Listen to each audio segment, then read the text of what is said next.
संघवाद चैप्टर पढ़ रहे हैं आज एमपीएस 3 का। टॉपिक है अंतर्राज्यीय समन्वय यानी कि तालमेल, इंटरस्टेट कोऑर्डिनेशन।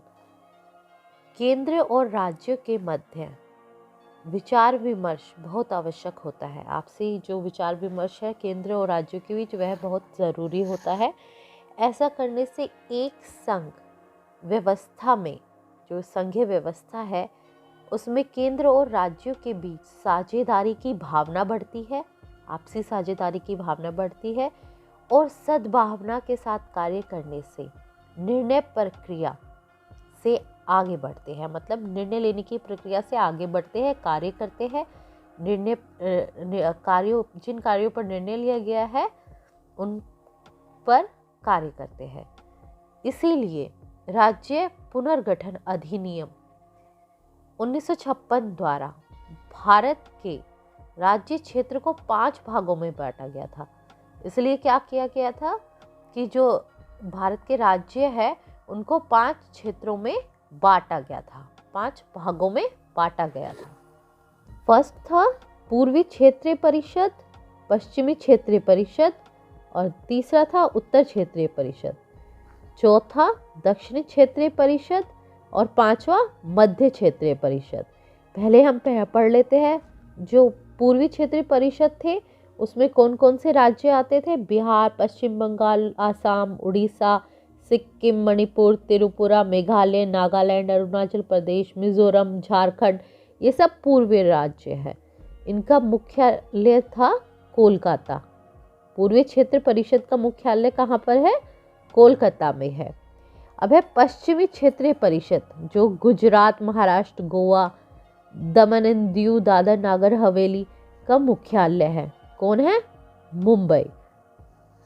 पश्चिमी क्षेत्रीय परिषद का मुख्यालय कहाँ पर है? मुंबई में है। आगे पढ़ते हैं उत्तरी क्षेत्रीय परिषद जिसमें पंजाब, हरियाणा, दिल्ली, हिमाचल प्रदेश, राजस्थान, चंडीगढ़, जम्मू कश्मीर, लद्दाख। उत्तरी क्षेत्रीय परिषद का मुख्यालय नई दिल्ली में है। और दक्षिणी क्षेत्रीय परिषद जो कि आंध्र प्रदेश, कर्नाटका, केरला, तमिलनाडु, पांडुचेरी राज्यों को मिलाकर बनी है और इसका हेडक्वार्टर जो है वो चेन्नई में है। ये लद्दाख अभी शामिल हुआ है उत्तरी क्षेत्रीय परिषद में। फिफ्थ है मध्य क्षेत्रीय परिषद। इसमें उत्तर प्रदेश, मध्य प्रदेश, उत्तरांचल और छत्तीसगढ़ है। इसमें हम झारखंड भी ला सकते हैं, मध्य अब जो रिसेंटली ऐड हुआ है। और इसका उस टाइम पर नहीं था, जिस टाइम पर आज़ादी मिली उसके बाद झारखंड नहीं था, झारखंड अभी शामिल हुआ है।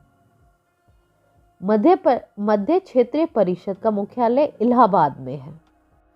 पंडित जवाहरलाल नेहरू ने सर्वप्रथम राज्य पुनर्गठन अधिनियम पर संसद के सामने एक सुझाव रखा, यह सुझाव पेश किया। उन्होंने संसद में जब विचार विमर्श कर रहे थे उस समय कहा कि हम भारत को 4 या 5 बड़े क्षेत्रों में विभाजित करके तथा प्रत्येक क्षेत्र में सामूहिक विचार की आदत विकसित करने के लिए एक सलाहकारी परिषदों को गठित कर सकते हैं। पहले तो भारत को 4 या 5 बड़े क्षेत्रों में विभाजित करें और उन क्षेत्रों में सामूहिक विचार की आदत को डालने के लिए, आदत को बनाने के लिए सलाहकारी परिषदों को गठन करें, उनका गठन करें। बाद में राज्य पुनर्गठन अधिनियम 1956 की धारा 15 में 1956 की धारा अधिनियम 1956 की धारा 15 में इस संबंध में प्रावधान किया गया। किस संबंध में? जो नेहरू जी ने बोला था, बताया था कि यह प्रावधान कर सकते हैं, हम यह गठित कर सकते हैं एक सहकारी परिषदों का। तो वो कब किया गया? अधिनियम 1956 की धारा 15 में इस संबंध में प्रावधान किया गया। परंतु भारतीय संविधान में क्षेत्रीय परिषदों के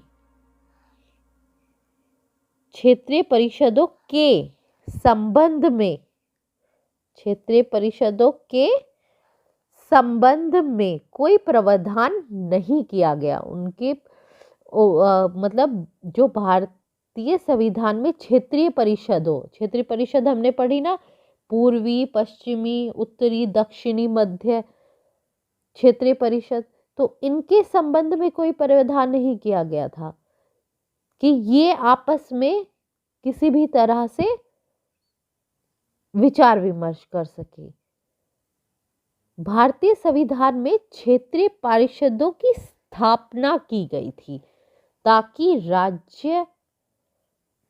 राज्यों, संघ राज्य क्षेत्रों जैसे केंद्र शासित प्रदेश और संघ यानी कि केंद्र के बीच सहयोग और सहकारिता सुनिश्चित हो सके।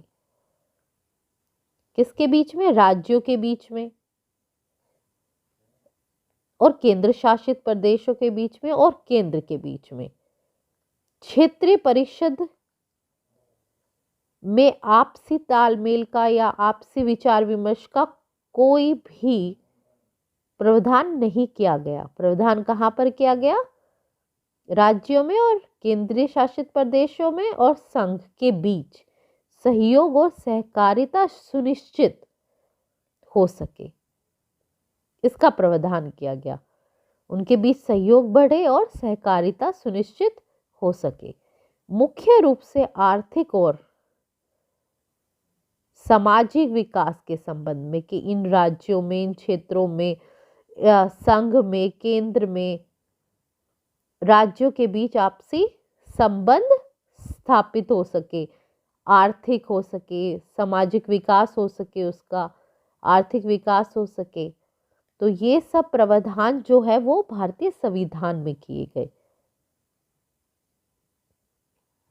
1990 मई में अंतरराज्यीय परिषद का गठन किया गया। 1990 मई में अंतरराज्यीय परिषद का गठन किया गया, जिसके द्वारा राज्यों में आपसी सहयोग बढ़े। जिसका मेन कारण क्या था इस परिषद का गठन करने का? कि इससे क्या हो कि राज्यों में आपसी सहयोग बढ़े। यह परिषद न केवल विवादों पर सलाह देने का कार्य करती थी, यह विवादों पर भी सलाह देती थी यह परिषद। इसके साथ साथ ऐसे सभी विषयों का निवारण करने और उन पर चर्चा करने का कार्य करती थी जिनमें सभी या कुछ राज्य, मतलब सारे राज्य या कुछ राज्य या फिर संघ या एक से अधिक राज्यों का समान हित हो, मतलब सभी राज्यों का समान हित हो, सभी को एक जैसा प्रॉफिट हो रहा हो, फायदा पहुंच रहा हो, संघ को या एक से अधिक राज्य के समान हित हो, उसके बारे में चर्चा करने का कार्य करती है। कौन? अंतरराज्यीय परिषद। इसके अलावा भारत में केंद्रीय राज्य प्रशासनिक समायोजन यानी कि प्रशासनिक सामंजस्य की दृष्टि से ऐसे बहुत सारे सम्मेलन हुए, बहुत सारी संस्थाएं बनी। जैसे कुछ सम्मेलन हुए, राज्यपाल सम्मेलन, राष्ट्रीय विकास परिषद बनी, मुख्यमंत्री सम्मेलन, मुख्य सचिव सम्मेलन, पुलिस महानिर्देशक सम्मेलन। तो इन सम्मेलनों में क्या होता है कि राज्य के राज्यपाल, मुख्यमंत्री, पुलिस अधिकारी, मुख्य सचिव और वहाँ की राष्ट्रीय विकास परिषद के जो लोग हैं वो आकर आपस में बैठकें करते हैं, सम्मेलन करते हैं और चर्चाएं करते हैं। तो ये जो सम्मेलन और परिषद है ये हमारे केंद्र और राज्य के आपसी उनकी विचारधारा को बढ़ाने में, उनके कार्य को सुचारू रूप से चलाने में बहुत सहयोगी है। अनुच्छेद 262 में यह विशेष वर्ग के विवादों के गैर न्यायिक अधिकरण द्वारा न्यायिक निर्णय की व्यवस्था है। अनुच्छेद 262 में यह विशेष वर्ग के विवादों के गैर न्यायिक अधिकरण द्वारा न्यायिक निर्णय की व्यवस्था है। इसका मीनिंग मैं समझाती हूँ कि ये जो अनुच्छेद है वो संसद को अधिकार देता है। संसद क्या हो गई? गैर न्यायिक अधिकरण संसद हो गई, को अधिकार देता है कि वे अंतर्राज्यीय, जो अंतर्राज्यीय मतलब आप जो जितने भी राज्य उनमें आपसी में जो आपस में जो विवाद होते हैं, जैसे जल विवाद हो गया, उसको सुलझाने के लिए कानून का निर्माण कर सकते हैं। कौन? गैर न्यायिक अधिकरण, यानी कि संसद को यह अधिकार मिलता है अनुच्छेद 262 के अनुसार। नेक्स्ट है अनुच्छेद 301 के अनुसार भारत के राज्य क्षेत्र में सर्वथा व्यापार, वाणिज्य और समागम यानी कि मेलजोल की स्वतंत्रता होगी। ये अनुच्छेद भी हमें बताता है कि हम अपने पूरे भारत देश में स्वतंत्रता पूर्वक व्यापार और वाणिज्य और समागम कर सकते हैं। जातिवाद, क्षेत्रवाद और सांप्रदायिकता की व्यवस्था पर विचार विमर्श करने तथा सरकार से उचित कार्यवाही करने की सिफारिश। क्या? जातिवाद, क्षेत्रवाद और सांप्रदायिकता की समस्या पर विचार विमर्श करने तथा सरकार से उचित कार्यवाही करने की सिफारिश, मतलब इन चीज़ों पर जो समस्या उत्पन्न होती है, इन कारणों से जो समस्या उत्पन्न होती है उस पर उचित कार्रवाई करने की सिफारिश करने के लिए भारत सरकार द्वारा राष्ट्रीय एकता परिषद का गठन किया गया है। राष्ट्रीय एकता परिषद का गठन किस लिए किया गया है? जातिवाद, क्षेत्रवाद, सांप्रदायिकता की समस्या पर विचार विमर्श करने, सरकार से उचित कार्यवाही करने की सिफारिश करने के लिए किसका गठन किया गया है? राष्ट्रीय एकता परिषद का गठन किया गया है। इस प्रकार भारतीय परिसंघ में केंद्र तथा राज्य में आपसी तालमेल के लिए बहुत सी संस्थाएं विद्यमान हैं। आज हमने पढ़ा है अंतरराज्यीय समन्वय, आपसी तालमेल, राज्यों के बीच आपसी तालमेल के बारे में आज हमने पढ़ा है। अगर आपको ये वीडियो अच्छा लगा हो तो प्लीज़ मेरे चैनल को सब्सक्राइब कीजिए और इस वीडियो को शेयर कीजिए।